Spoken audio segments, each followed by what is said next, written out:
இறை வார்த்தை மத்தேயு நற்செய்தி பிரிவு 14 இறைச்சொற்றொடர்கள் 13 முதல் 21 முடிய. இயேசு புறப்பட்டு படகிலேறி பாலை நிலத்தில் உள்ள தனிமையான ஒரு இடத்திற்கு சென்றார்.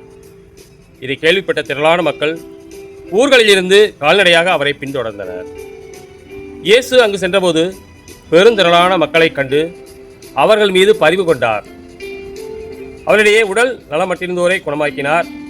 மாலையான போது சீடர் அவரிடம் வந்து, இவ்விடம் பாலை நிலம் ஆயிற்றே, நேரமும் ஆகிவிட்டது.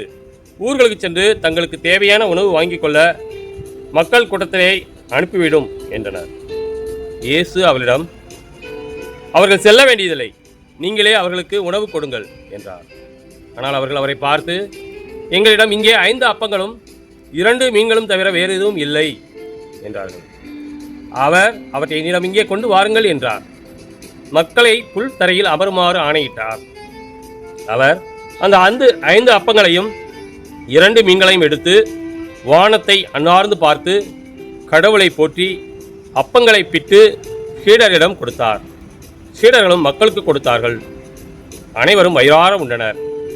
எஞ்சிய துண்டுகளை 12 கூடைகள் நிறைய எடுத்தனர்.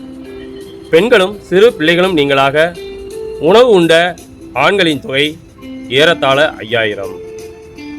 கிறிஸ்துவின் நற்செய்தி.